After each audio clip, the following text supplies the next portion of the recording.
Have you ever wondered how water moves from deep underground to your home's tap? Or how massive industrial plants transfer liquids at high speeds? The answer lies in a brilliant piece of engineering called the centrifugal pump. Today, we're going to break down exactly how this pump works, step by step, so you can understand its magic. What is a centrifugal pump? Before we dive into the working principle, let's first understand what a centrifugal pump actually is. A centrifugal pump is a machine that uses rotation to move fluids by converting kinetic energy into pressure.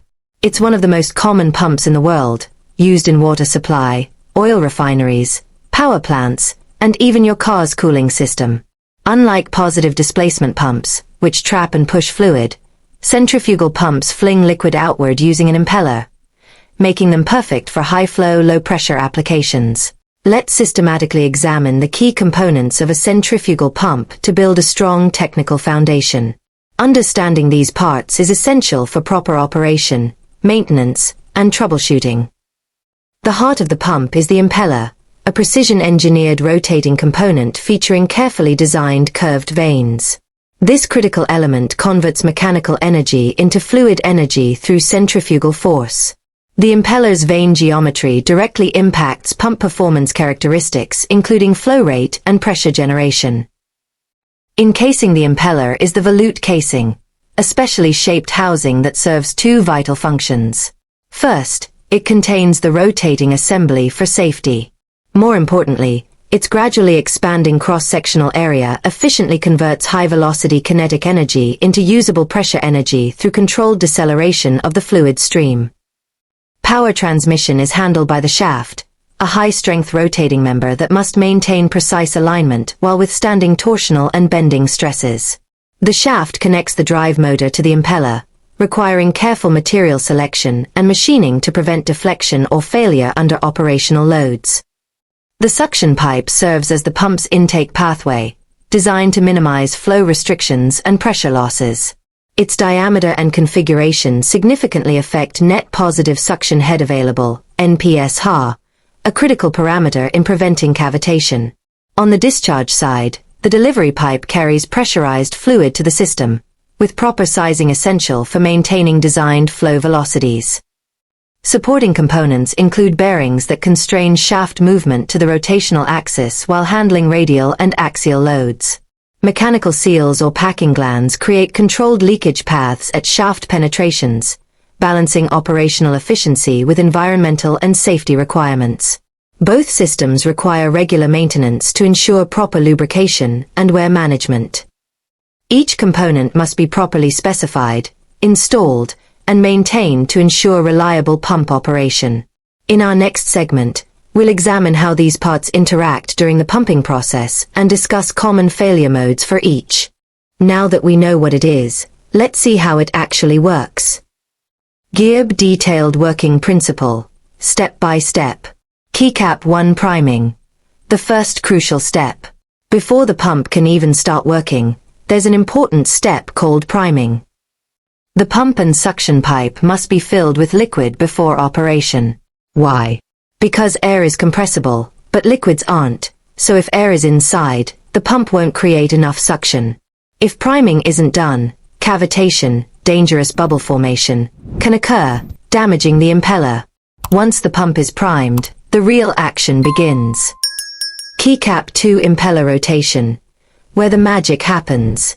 The heart of the centrifugal pump is the impeller, a rotating disc with curved blades. When the motor starts, the impeller spins at high speed, often thousands of RPM. The spinning vanes grip the fluid and throw it outward due to centrifugal force, just like how a spinning wet umbrella flings water in all directions. As the fluid moves outward, low pressure is created at the impeller's center, called the eye, which sucks in more fluid continuously. But wait, how does this spinning motion create pressure? That's where the casing comes in. Keycap 3 the volute casing. Converting speed into pressure. The fluid shooting out of the impeller is moving fast, but we need pressure, not just speed. That's where the volute casing plays its role. The casing is designed like a spiral, gradually expanding in size. As the fast-moving fluid enters the casing, The increasing space slows it down, converting kinetic energy into pressure energy, Bernoulli's principle in action. This pressurized fluid is then discharged through the outlet pipe to wherever it's needed. So, in summary, spin the impeller, throw fluid outward, slow it down in the casing, boom. You've got high pressure flow. Key challenges and solutions. Now, centrifugal pumps are amazing, but they do have some quirks we need to watch out for. Cavitation. The silent killer. If suction pressure is too low, vapor bubbles form and collapse violently, eroding the impeller. Solution: ensure proper NPSH, net positive suction head, and avoid running the pump dry. Not self-priming. Unlike some pumps, centrifugal pumps can't start pumping air, they need to be filled with liquid first. Solution: use foot valves or automatic priming systems in critical applications. Why are centrifugal pumps so popular? You might be wondering, why do industries love these pumps so much? Simple design. Few moving parts mean less maintenance. High flow rates. Perfect for moving large volumes quickly. Smooth operation. No pulsations, just steady flow. Works with many fluids, water, chemicals, light oils, and more. But remember, they're not ideal for thick, viscous liquids like heavy oil. That's where other pumps come in. Real-world applications. From your daily life to massive industries, centrifugal pumps are everywhere. Droplet water supply. Pumping water from wells to your home. Oil and gas. Transporting fuel in refineries. Power plants. Circulating coolant in thermal stations. Chemical industry. Moving acids and solvents safely. Your car. The coolant pump is a mini centrifugal pump.